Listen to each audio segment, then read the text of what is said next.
warahmatullahi wabarakatuh. Waalaikumsalam warahmatullahi wabarakatuh. Terima kasih Bapak Ibu atas kehadirannya dan atas waktunya sudah meluangkan waktu bersama saya di sini.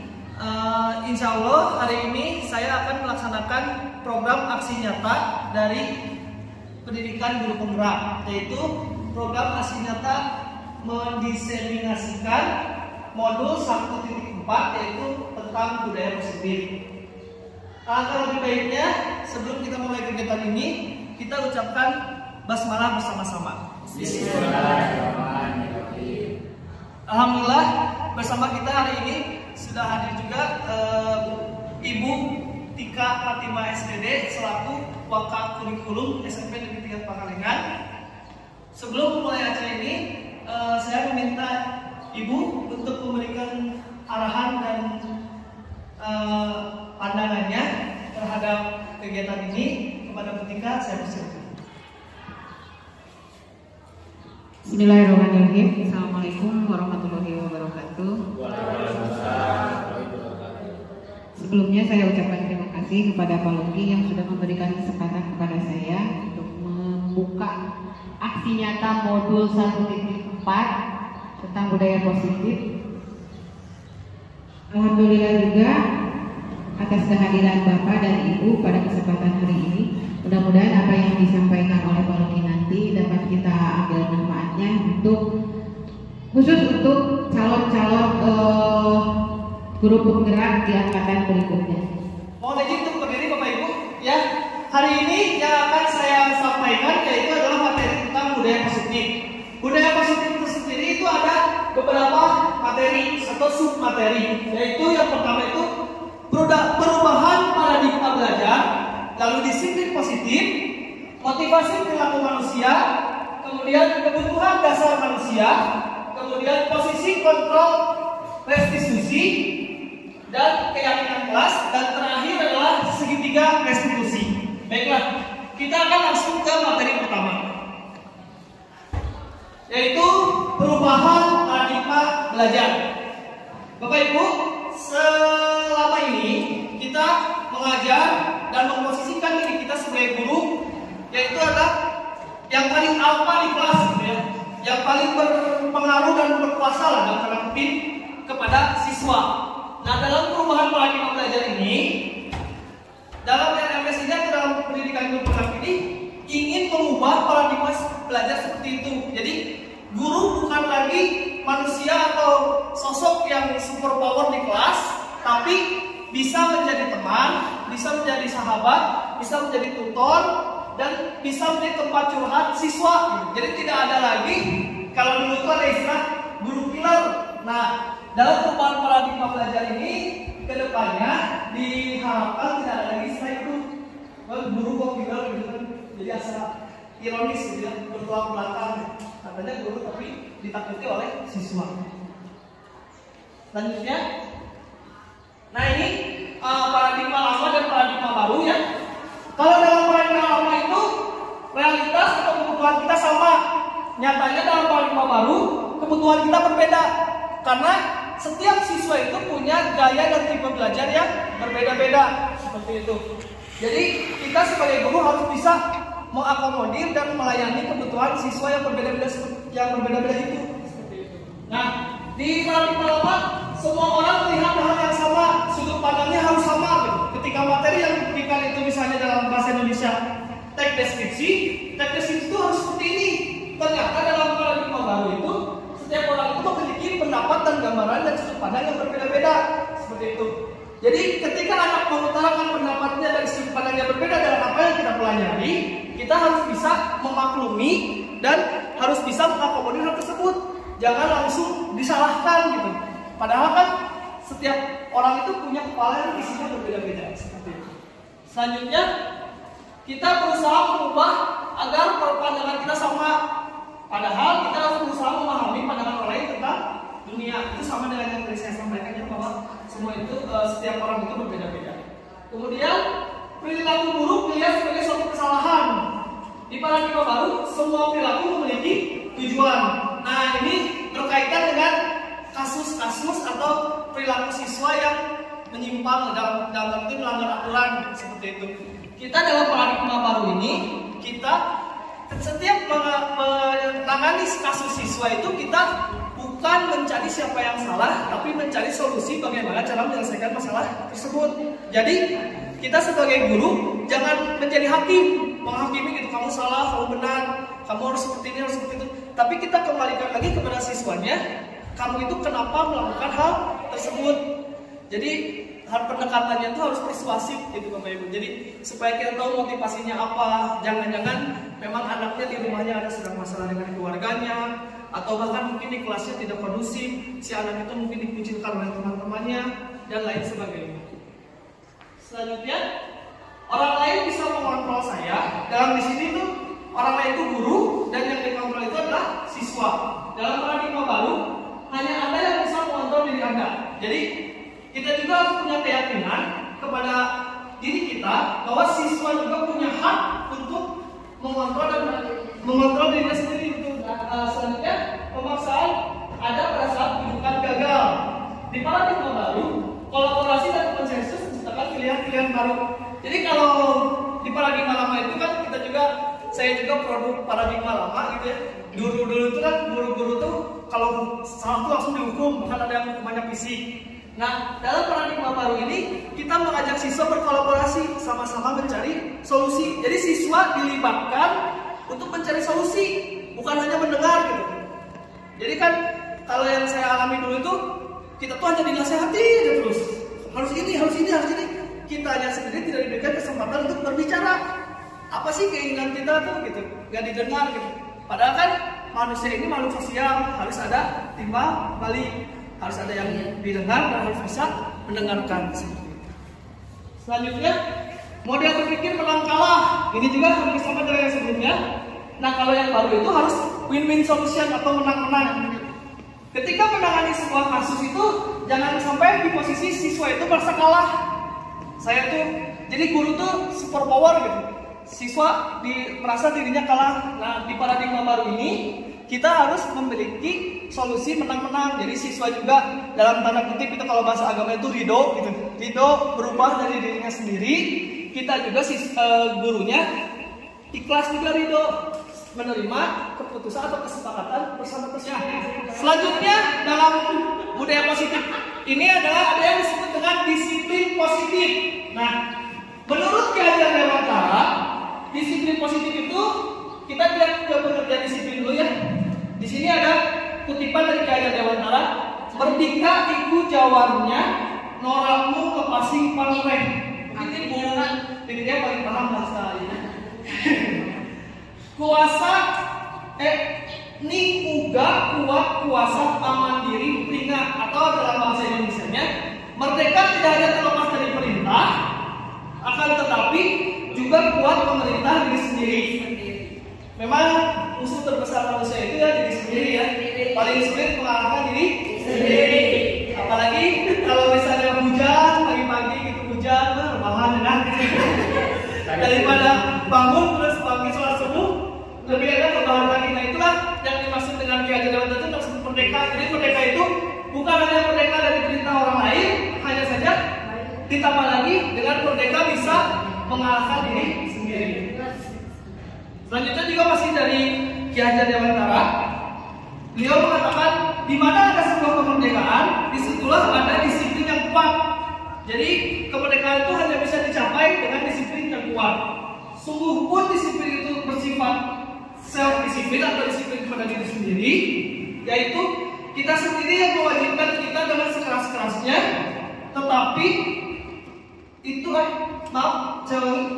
yaitu kita sendiri yang mewajibkan kita dengan sekeras-kerasnya, tetapi itu sama saja, sebab jikalau kita tidak cepat melakukan self disiplin, wajiblah penguasa lain mendisiplinkan kita, dan peraturan demikian itulah yang harus ada di dalam suasana yang merdeka.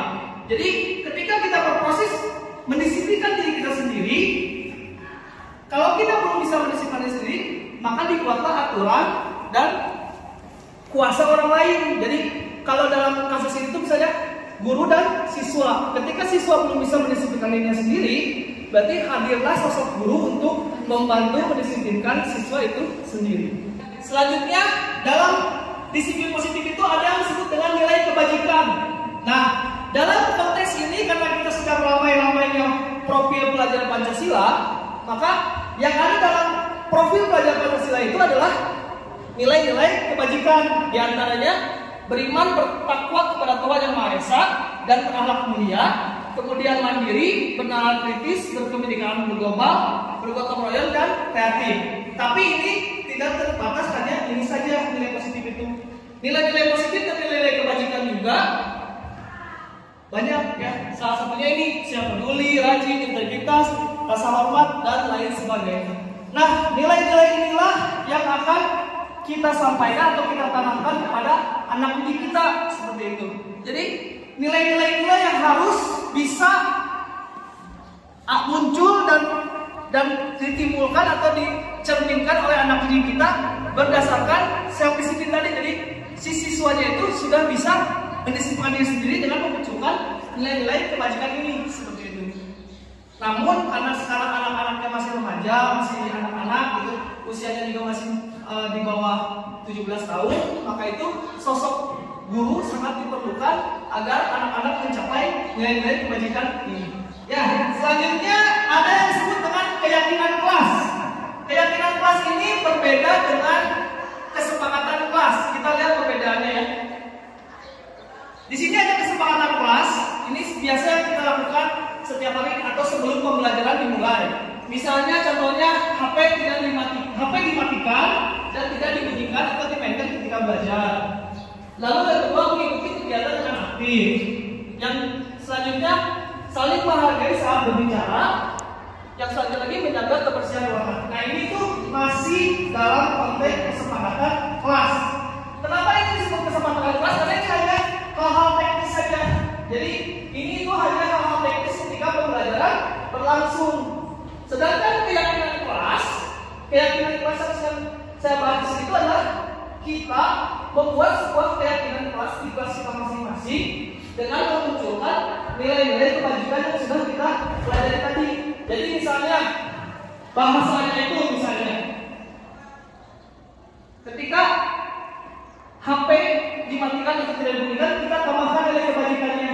Misalnya bertanggung jawab pada penggunaan HP atau gawai. Arti bertanggung jawab ini berarti kan ketika pembelajaran tidak dimainkan. Selanjutnya mengikuti kegiatan dengan aktif. Nilai kebajikannya misalnya di sini itu keberanian. Berani berpendapat atau rajin ketika pembelajaran berlangsung. Jadi nilai-nilai kebajikan itu seperti itu. Jadi nilai-nilai kebajikannya dimunculkan dan juga sebuah keyakinan kelas. Selanjutnya materi motivasi perilaku manusia. Motivasi ini bisa dibagi dua ya Bapak Ibu. Ada yang disebut dengan motivasi intrinsik dan motivasi ekstrinsik. Ada beberapa hal juga yang misalnya bisa berpengaruh kepada sifat manusia ketika motivasinya intrinsik dan motivasinya ekstrinsik. Misalnya motivasi intrinsik itu seperti kita ketahui semua bahwa kesadaran atau kebutuhan dari dalam diri kita sendiri. Misalnya kalau kita butuh, biasanya kita termotivasi. Yang kedua motivasi ekstrinsik. Kalau motivasi ekstrinsik itu ada pemicu dari luar. Misalnya kepada siswa, jika kamu mengerjakan ini dengan nilai sempurna atau nilai 10, nanti Bapak kasih hadiah. Nah itu biasanya ada faktor X. Ada faktor X atau ada faktor dari luar. Selanjutnya Bapak Ibu, materi dari budaya positif ini adalah ada yang disebut dengan 5 kebutuhan dasar manusia. Bisa kita lihat dalam diagram ini. Yang pertama itu yang paling utama adalah nilai bertahan hidup, kemudian penguasaan, dan kemudian kasih sayang dan merasa diterima, kemudian kesenangan, dan yang lain adalah kebebasan. Nilai bertahan hidup ini kan nilai atau kebutuhan bertahan hidup adalah kebutuhan dasar ya, misalnya seperti makan, minum, buang air, sehat, kesehatan, pendidikan, ini kebutuhan dasar. Jadi yang memungkinkan setiap manusia itu bisa hidup berkelanjutan, hidup terus hidup. Di sini itu yang dimaksud dengan penguasaan. Penguasaan itu adalah nilai di mana atau kebutuhan di mana setiap insan manusia itu bisa menguasai suatu hal.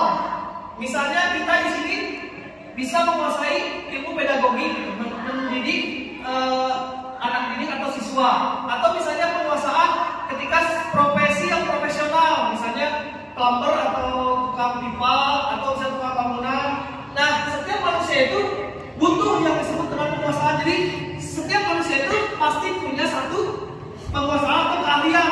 Juga dengan keaktifan Bapak Ibu itu bisa diterima oleh komunitas. Misalnya ketika Bapak Ibu mempunyai ide atau gagasan atau pendapat, bisa diterima oleh komunitas tersebut. Nah, rasa diterima itu ternyata menjadi sebuah kebutuhan dasar. Ketika kita memiliki perasaan tidak bisa diterima dengan orang lain atau komunitas, itu akan menjadi sebuah masalah bagi diri kita. Selanjutnya, kesenangan. Sudah pasti ya Bapak Ibu ya, semuanya ingin senang ya. Ya, kalau kesenangan ini sudah pasti, ini itu berkaitannya dengan hobi Bapak Ibu.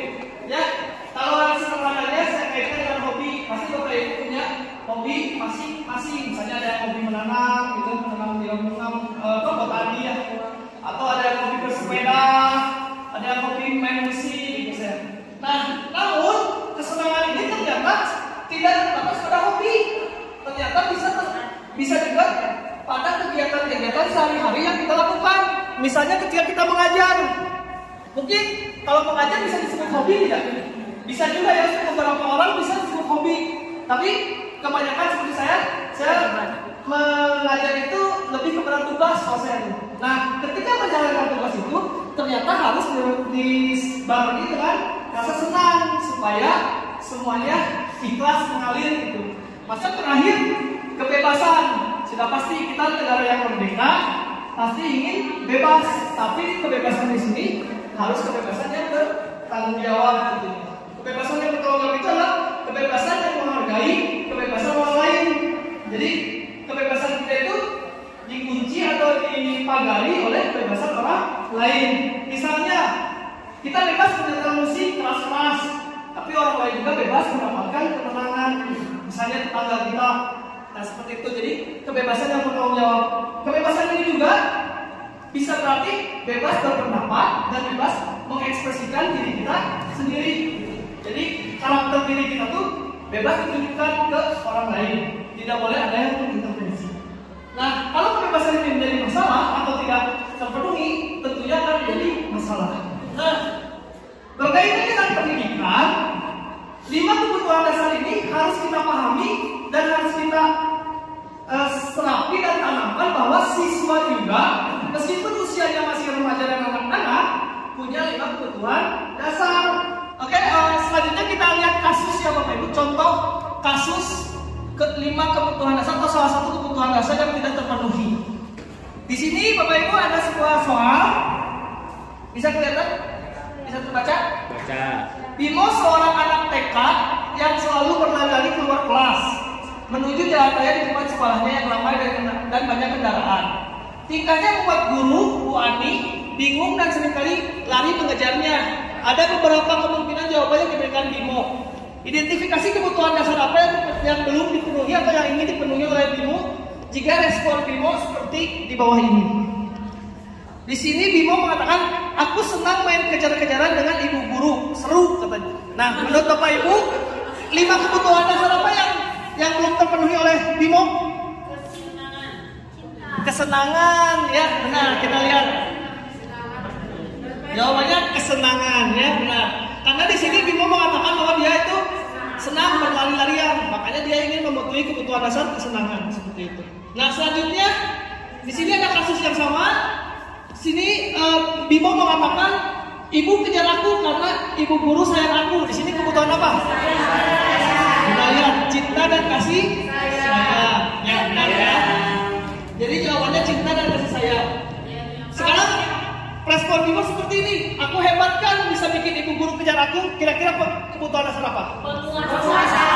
Penguasaan. Kita cek benar atau salah penguasaan. Ya betul ya. Terima kasih. Selanjutnya di sini aku bosan belajar, mewarnai terus di dalam kelas. Kebebasan. Kita cek apakah benar kebebasan.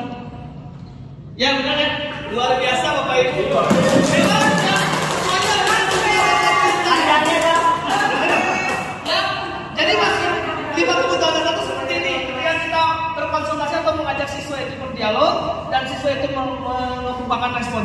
berarti kebutuhan dasar itu yang ingin dicapai oleh siswa tersebut. Selanjutnya 5 posisi kontrol guru ya. Di sini saya tambahkan guru karena kita konteksnya dalam pendidikan ya. Kita lihat 5 posisi tersebut dalam satu-satu ya. Posisi kontrol pertama itu adalah penghukum. Di sini ada sebuah skenario atau sebuah dialog. Kalau posisi Bapak Ibu sebagai penghukum itu seperti ini. Misalnya ketika Bapak Ibu menemukan sebuah pelanggaran oleh siswa, Bapak Ibu langsung mengatakan misalnya patuhi aturan saya atau awas, jadi disertai ancaman. Kemudian menyalahkan juga, kamu salah. Jadi posisinya itu benar dan salah. Kita hanya memberikan penghakiman kepada siswa atau peserta didik. Selanjutnya, misalnya selalu yang terakhir selesai. Jadi ada kalimat-kalimat negatif juga yang digunakan oleh guru kepada siswa. Nah, jika kita terus atau ciri-cirinya di sini ya, biasanya ciri-cirinya itu penghukum itu nadanya tinggi, jadi kayak marah gitu ya biasanya. Nah, jika kita terus melakukan posisi kontrol kita menghukum, nanti imbasnya atau timbalannya itu siswa menjadi marah juga kepada kita, ya. Yang terjadi malah menambah masalah. Yang terjadi malah siswa itu mungkin bersifat agresif dan mungkin negatifnya dendam kepada gurunya. Ini posisi penghukum. Selanjutnya ada posisi yang disebut dengan pembuat merasa bersalah. Saya yakin Bapak Ibu juga pernah memberikan sebuah kalimat-kalimat yang ketika siswa melakukan pelanggaran itu, kita sebagai gurunya membuat si siswa itu merasa bersalah. Padahal dalam konteks 5 posisi kontrol ini, membuat merasa bersalah ini tidak seterusnya baik ya. Ada beberapa hal yang bisa ditimbulkan jika kita terus membuat siswa merasa bersalah. Ininya biasanya ciri-cirinya itu nadanya halus, rendah, tapi nyelekit gitu ya. Tapi sakit gitu, pelan-pelan tapi sakit ya. Hasilnya murid akan merasa bersalah dan kecewa pada dirinya sendiri. Pada akhirnya dia akan merendah diri dan tidak percaya diri. Ini hasil dari jika kita terus-menerus memberikan posisi kontrol membuat rasa bersalah kepada siswa. Selanjutnya teman. Posisi teman ya. Di sini gurunya memposisikan sebagai teman kepada siswanya. Nah, kalimat-kalimat yang mencirikan kita posisi kontrol sebagai teman itu misalnya adalah ayolah bantulah demi Bapak ya. Misalnya kita bahasanya itu seperti seorang teman. Misalnya ayo ingat tidak bantuan Bapak selama ini. Jadi kita mungkin kebaikan kita kepada siswa seperti halnya seperti ke teman. Nah, ciri-cirinya itu nada suaranya ramah, akrab, seperti selayaknya kepada seorang teman. Namun posisi ini juga ada hal negatifnya, negatif dan positifnya ya. Yang pertama mungkin positifnya itu siswa akan senang kepada kita, akan mudah akrab dengan kita. Hanya saja posisi negatifnya itu siswa dia bisa terlalu nyaman jadi memanfaatkan dan menganggap kita itu tidak ada ketegasan gitu ya. Sedangkan kan siswa itu harus diberikan sesekali ketegasan supaya dia paham bahwa hal yang dia lakukan itu salah seperti itu. Selanjutnya posisi kontrol pemantau. Nah, di sini kalau pemantau ini dia posisinya itu hanya melihat siswanya atau mengobservasi siswanya. Kemudian ketika ada masalah atau kasus, dia akan mengutarakan pertanyaan-pertanyaan seperti misalnya mengembalikan lagi ke peraturan, misalnya peraturannya apa yang telah kamu lakukan. Jadi sanksi dan konsekuensinya seperti apa. Jadi mengajak siswa diskusi, kemudian dikaitkan dengan aturan. Jadi lebih ke konsekuensi yang dicari kalau posisi pemantau ini. Jadi kalau kamu melakukan kesalahan A, berarti kamu harus melakukan apa perbaikannya gitu. Misalnya kalau kamu mencuri, berarti kamu harus dilakukan polisi seperti itu. Atau kalau kamu bolos sekolah, berarti kamu kembali di aturan sekolah. Kalau bolos sekolah bisa diberikan poin negatif berapa seperti itu. Nah kalau itu dikembalikan lagi kepada aturan. Ciri-cirinya nada suaranya datar, bahasa tubuhnya formal. Jadi ini formal sekali ya antara guru dan siswa. Kalau di kita misalnya seperti atasan dengan bawahan seperti itu. Misalnya ada kasus siswa yang terlambat atau terlambat ya. Di sini gurunya mengatakan, "Saya tahukah kamu jam berapa kita memulai?" Jadi si siswanya ini dikonfirmasi kesalahannya. Jadi ditanyakan lagi kalau misalnya si siswanya menjawab tahu, jadi dikonfirmasi lagi, "Saya siswa itu terlambat 15 menit." Berarti kesalahannya itu adalah terlambat 15 menit. Hal ini bagus, ada positifnya dan ada negatifnya. Positifnya kita patuh pada aturan. Negatifnya, jika ini terus-menerus dilakukan, kita itu nanti jadi kaku ya Bapak Ibu, tidak mempunyai kebijakan. Padahal kan setiap pelanggaran itu pasti ada alasannya. Setiap pelanggaran yang dilakukan itu pasti ada motifnya. Nah, jika kita terlalu kaku pada peraturan, kan kita ini bukan penegak hukum ya. Kita ini kalau penegak hukum memang harus kaku seperti itu. Kalau penegak hukum ini kan kita ini pendidik. Nah, karena kita posisinya sebagai pendidik, jika terus-menerus dilakukan, itu akan mengakibatkan kita menjadi kaku. Jadi tidak mempunyai toleransi atau empati terhadap siswa. Selanjutnya, nah ini manajer. Dari kelima posisi kontrol ini, yang paling ideal dilakukan itu adalah posisi manajer. Ya, kenapa manajer? Karena dalam posisi manajer ini kita mengakomodasi siswa atau mengajak siswa sama-sama mencari solusi dari kasus yang dia lakukan seperti itu. Jadi pertanyaannya juga misalnya, jika kamu punya timnya, apa kamu sudah berbeda ini dikembalikan lagi kepada siswa seperti itu.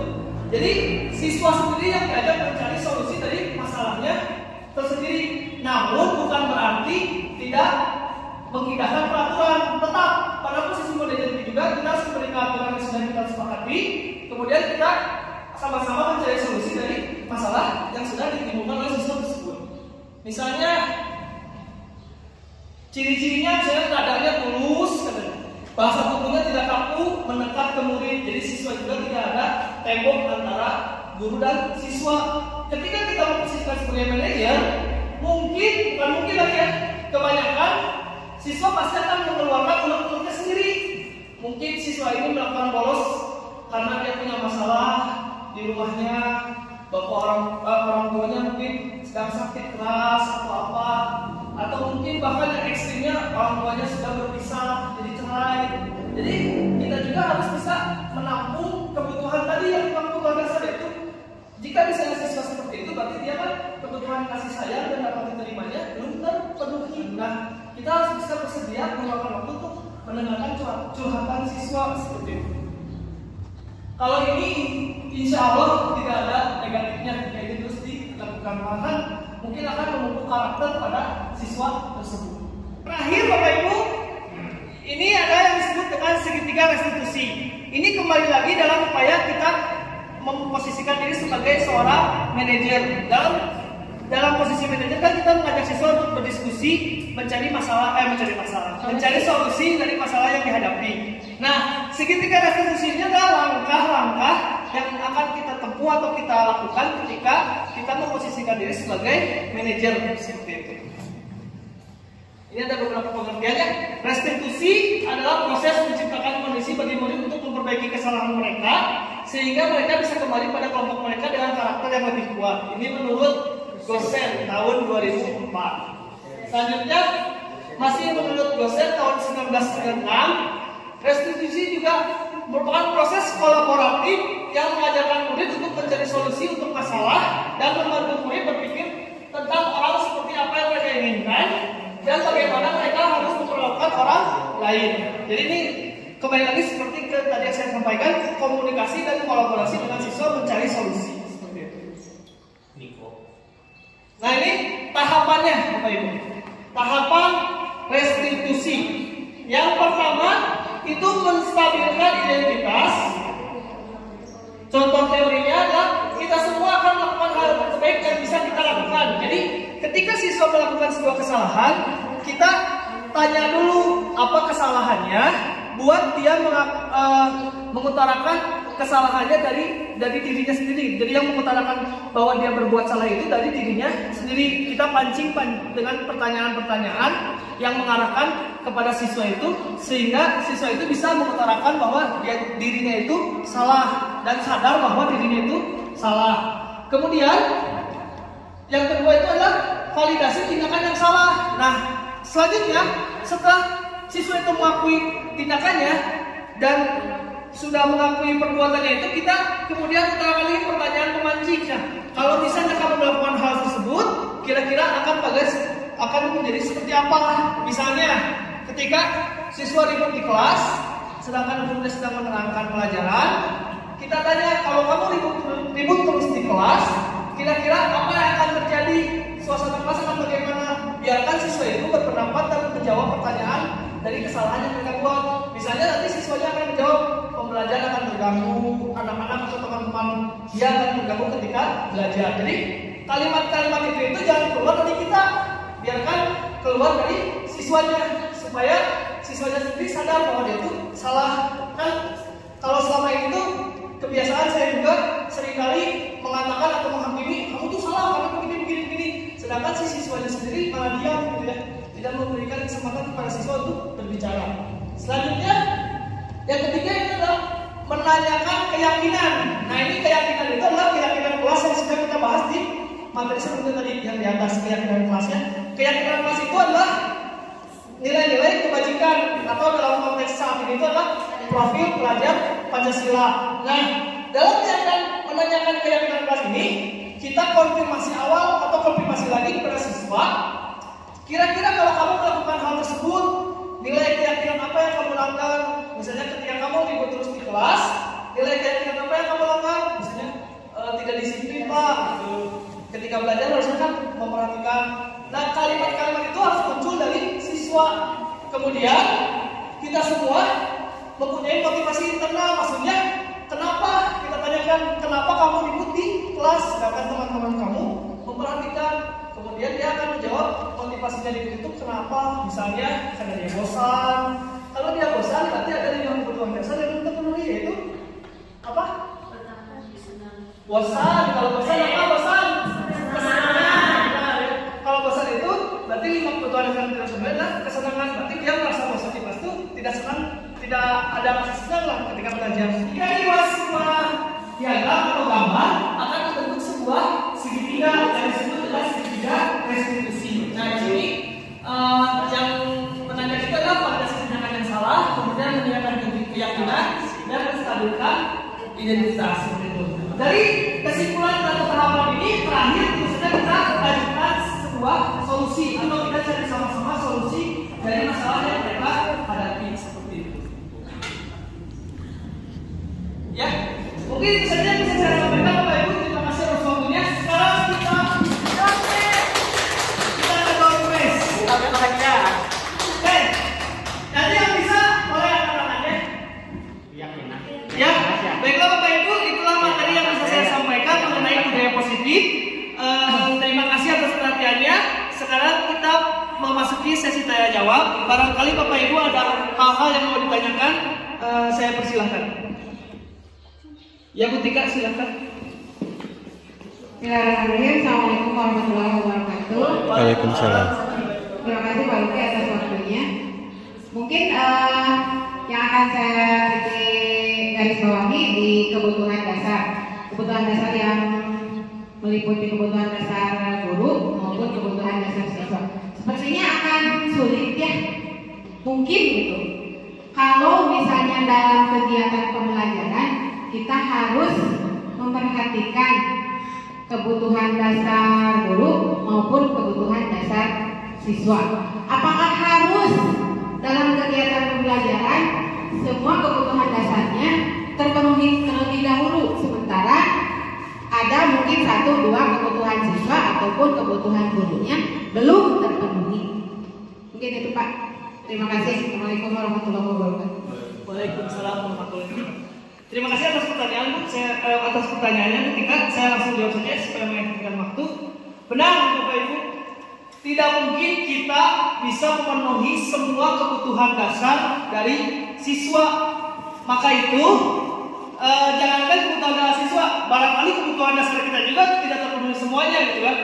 Maka itu materi ini itu diaplikasikan ketika kita menghadapi siswa yang melakukan pelanggaran. Jadi kita mengedepankan 5 kebutuhan dasar tersebut. Kalau kita seperti yang kita tadi sampaikan, kita sebelum belajar setiap hari gitu harus perhatikan 5 kebutuhan dasarnya. Memang ini sangat sulit Bu.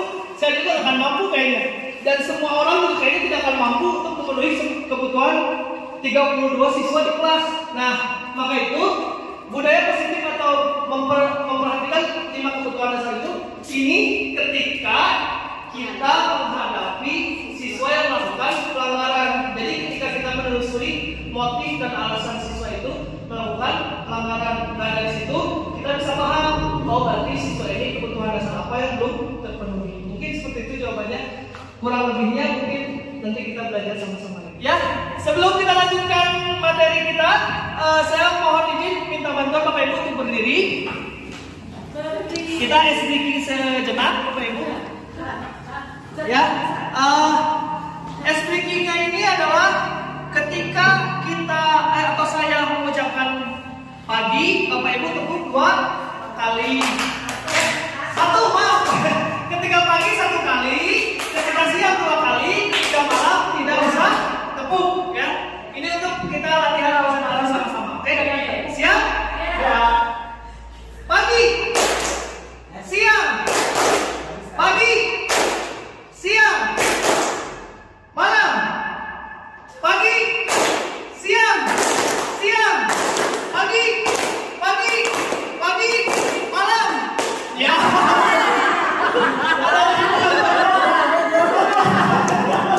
Ya, terima kasih Bapak Ibu. Selanjutnya kita sesi kuis Bapak Ibu, ada kuis dari saya.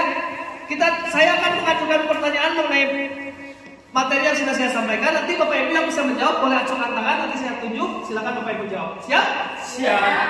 Pertanyaannya, tadi ada yang disebut dengan 5 kebutuhan dasar manusia. Siapa yang bisa menyebutkan kelimanya? Silakan, Ibu Dea. Kebutuhan dasar bertahan hidup, penguasaan, kesenangan, kasih sayang dan rasa diterima, kebebasan. Udah.